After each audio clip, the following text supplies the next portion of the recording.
Hey guys, welcome back. I hope you're having an amazing day. Let's get right into the stories. The first story is titled, Crazy Liar Dad Finds Out Where I Live and Attempts to Give My Apartment to His Random Friends Without My Knowledge. To add some context, I'm F25 and my parents are so crazy to the point to where me and the majority of my family had to cut them off.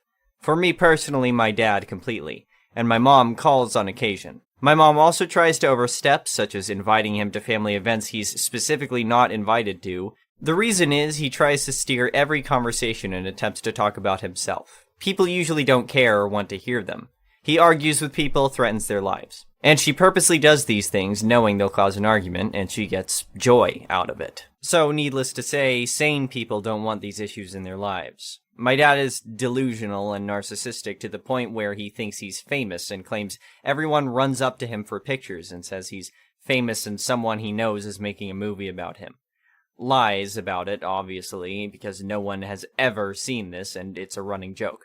People laugh at him, he thinks it's with him, not at him. He's lost all of his friends due to his poor behavior, such as arguments, belittling, non-stop phone calls. But to the story of his lies and delusions. I have an apartment, and I didn't give him my address because we aren't on speaking terms, and he threatened my life because I wouldn't give him my personal info, so he could take out loans in my name. Like, that's an obvious no. Also, I didn't grow up with him, so I barely know him. He has apparently told people he has an apartment, mine, that he lets his daughter, me, live in. This is what I've been told.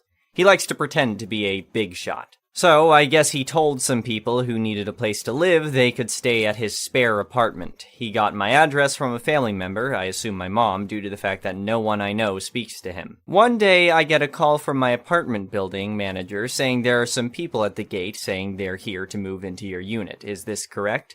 I was just as confused as she seemed, as well as the people he sent to live at my place. He somehow thinks it's his place. Mind you, it's my place. I pay the bills, and I didn't even know he knew my address. So I go out to meet these said guests, as there was much confusion. These three people, three random sketchy, older-looking men. Side note, I would at most let a friend stay a few nights if needed, not random strange men. I ask, what's going on? My building manager stayed because she wanted to know what's going on and wanted to help sort it out. And she would also know who's moving in and out because she's in charge of leasing, and the building isn't that big. We all know each other. The three men proceed to tell me they're moving in their place, we're here for the keys. His daughter, right? He said you'd be out by the time we got here and keys would be at the front desk. We all looked and I said, do you see a front desk? I asked to see what was the address. We thought maybe wrong address? Nope, my address. So the guy said, your dad said he kicked you out because you're freeloading and he had you leave the keys at the non-existent front desk. By this time, all five of us were confused, but they had my address. I said, he doesn't even have my address, so I don't know how he got it. By this time, they're trying to call him to sort it out. He's not answering at the moment. So, I explained to them, I don't know how you or he got this address. I haven't spoken to him in about a year, and I don't know how I'm freeloading or what he's told you. But this is my place. I don't know what's going on. Y'all need to figure it out with him, but I have no place for you. Sorry. They tried to get me to call him. I said no, and calling won't change anything, and this isn't my problem, so I can't help you. By the way, they didn't seem threatening. It was just random and weird for all. I hear one guy on the phone talking to my dad. I hear him telling him she's lying, etc. Ask her to show you the lease. At this point, me, one of the guys, and my building manager are all looking like, this is odd, and he looks embarrassed. My manager stepped in at this time, luckily. She told the men, you all must have the wrong place. She's on the lease, the only one. You'll all have to leave and sort it out. I can say, despite them looking sketchy initially, they were as calm as could be in their odd situation. Because, in all honesty, the only fault they had was believing my dad. They thought they were moving into an apartment for free. If I was in that situation, I wouldn't be happy either. After apologizing and before leaving, I heard one of them saying, I knew something was up, he's always lying. I asked, what did he tell you? One of the men said he told me he had a spot for him to move in, all furnished and paid for up to the rest of the year. I kicked my daughter out because she's freeloading, but claimed he couldn't get out of the lease. I said something like, well, like your friend said, he is a liar. I don't know how, why, and what made him do this. I never gave him my address. He isn't on a lease. I don't even talk to him. So, I'm sorry, but hope it works out. I don't know what my dad thought would happen. But like I said, he's delusional. He probably assumed all he was saying was true. Or maybe he assumed there was a front desk and whoever was at the front desk would just magically let 3 random people in. And I'd have no say? It's also crazy that I can't even attempt to understand. There's no use, lol. Also, I told my manager thanks, and if anyone ever comes when I'm not home, please give me a call or call 911. If I have a guest coming, I'll be home to greet them. The next story is titled, Neighbor Demolished My Cabin and Stole My Land While I Was Absent. He Loses Everything. The Plot to Steal My Land. A story of betrayal, courage, and triumph. I never could have imagined the dark turn of events that would come from a gift from my grandfather. I was gifted with a piece of land that had been in our family for generations, a small piece of paradise that I had been visiting since I was a child. I was overjoyed at the idea of owning a piece of my family's heritage and decided that I wanted to keep it for myself. I didn't want to live on the land full-time, but I couldn't bear to part with it, so I decided to build a cozy cabin where I could escape to for a few days each year. At first, everything seemed perfect. The surrounding community was friendly and welcoming, including my grandfather's old neighbor who offered to keep an eye on the land when I wasn't there. I took him up on his offer, grateful for the extra set of eyes to keep an eye on my little piece of heaven. Little did I know that he had something far more sinister in mind. 2 years after receiving the land, I made the journey down to my cabin for a much-needed break. When I arrived, I was shocked to find that my cabin was gone, replaced by a large, imposing house that took up the entire property. I approached the door, rang the doorbell, and was greeted by a man who appeared confused by my presence. "What are you doing here?" he asked, with a hint of suspicion in his voice. "That's what I was going to ask you," I replied. "This is my land, and I want to know what's going on." The man told me that the land wasn't mine and that it belonged to his cousin. He warned me that if I tried to come back, he wouldn't be so polite the next time. I was intimidated by the man's size and didn't want to get into a physical altercation, so I backed off and sat in my car, feeling lost and confused. It was then that another of my grandfather's neighbors walked by and recognized me. She invited me in for a meal and told me the whole story. It turned out that the man who had answered the door was part of a plot to steal my land.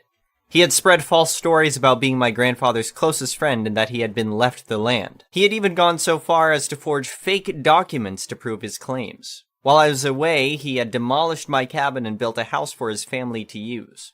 I was filled with a sense of anger and determination. I knew that I had to fight for what was rightfully mine, and I wouldn't stop until I had won. I went into town and spent the next few days gathering evidence and fighting to prove that the land was mine. Eventually, I was successful, and the family was forced to leave the house that had been built illegally on my land. However, my fight was far from over. I had to sue the man for tearing down my cabin, building a house illegally on my land, and using my land without permission. He tried to argue that the land was legally abandoned because I wasn't there to maintain it, but I was able to show the actual papers that proved it was mine. In the end, I won the case and made sure that the man was held accountable for his actions. I was able to reclaim my land and make sure that my family's legacy would continue. But I wasn't satisfied with just reclaiming my land and making the man pay for his actions. I wanted to teach him a lesson that he would never forget, so I rebuilt my cabin, but this time I made it stronger and more beautiful than ever. I wanted to show him that I wouldn't be defeated, that I was stronger than the trials he had put me through. The day I moved into my cabin was one of the proudest moments of my life. The man who had betrayed me and tried to steal my land saw what I had done and knew that he had lost. He had underestimated the power of a person who stood up for what was right and wouldn't be defeated by adversity. My story became a legend in the small community, and people often came to visit and hear about the incredible courage and triumph that I had shown. I was proud to be known as the person who stood up to a corrupt system and won. And every time I looked out the window of my cabin, I was reminded of the incredible journey I had taken and the lesson I had learned. That no one can take away what is rightfully yours, and that if you stand up for what you believe in, you can overcome any obstacle. The next story is titled, Entitled Ex-Husband Gets What He Deserves. After dealing with my husband, 29M, cheating on me and loudly disrespecting me for 2 years, I, 23F, finally left him 4 months ago. He assumed no responsibility for the marital bills, and I had to sell the house and his truck by myself. When I left him, there was also a $400 phone bill in both of our names. I ended up just paying the overdue bill a few months ago under the stipulation that my ex-husband gives me $200 for his share. He did give me $90, but then he laughed at me for expecting him to pay the other $110, stating that he doesn't owe me anything. About a week ago, I went into the store of my current cell phone provider and learned that I am paying twice as much as I should be paying for phone service because I'm still being charged $40 a month for my ex-husband's phone. There's still $800 plus owed on it. I learned that the remaining balance was not transferred over when he switched his phone number to his own account because he failed to sign the required paperwork. I explained the situation to my ex-husband, and he was more than willing to join a conference call with me and customer service to get the remaining balance transferred to his own account. We had spent approximately 20 minutes on the phone before my ex-husband told the customer service woman that he's making payments on his own phone through his own account, that he doesn't have a clue what I'm talking about, and that whatever I have called to inquire about, it is clearly not even his business. Then he hung up. So today, I spoke with customer service again and learned that I technically own my ex-husband's phone, since it is in my name. So I made a police report, I reported the phone as stolen, and it is now flagged and shut off. The last story is titled, I Don't Care What You Are, You Can't Park in My Spot. I am a paramedic in a place that has some HOAs and apartment complexes. We hate responding to the apartment complexes because there's nothing but assigned parking and no fire zones. Basically, if we can't find a space to fit in, we have to block the road. My agency also uses first responder vehicles and ambulances. The first responder, as implied, usually arrives first, so we do our best to leave room for the ambulance to fit in. We get a call at the apartment complex, I am in the first responder. As I pull up to the address, by some miracle, there is a spot only 2 apartments away. Great, I can leave the road clear for the ambulance. As soon as I park, out comes this guy screaming, I can't park there. I do the, are you serious look and just say medical emergency. He says he doesn't care, I can't park there. Keep in mind, my vehicle has enough lights to make a Christmas tree jealous. I just grab my stuff, lock the vehicle, and keep going. He's screaming he's going to call the cops. I tell him they're already on the way. They respond to medical emergencies. Cop gets there while I'm in the patent and tells him basically to pound salt. The cop enters the apartment, and then this guy really goes full-blown entitled. He enters the apartment, comes into the room where I'm treating the patient. He starts ranting and raving about how I have to move my vehicle. I look at the cop and say, get him out of here. The cop then seals his fate. She asks the patient if she wants this person removed from the apartment, and did she ever give consent for him to enter. The patient's response, get him the duck out, he's trespassing. Boom, all clear. The cop gives him one last chance and tells him to leave or he will be arrested. He doubles down. I am on the HOA board. I can go where I please. At this point, backup is called. The cop at least manhandles him out of the room. The ambulance arrives with PD backup and they get him out of the apartment so we can safely remove the patient. Not entirely sure what happened next as I was in the back of the ambulance, but when I got out, one of the officers approaches and says, sorry, but we need another bus. We had to tase him.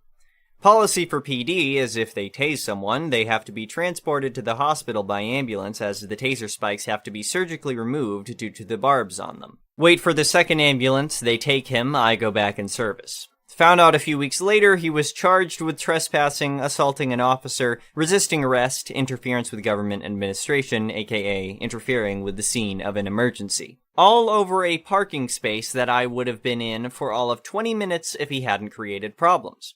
I can only assume he took a plea deal as I was never called to testify. Thank you for watching. I would really appreciate it if you could like the video and subscribe to our channel if you haven't already.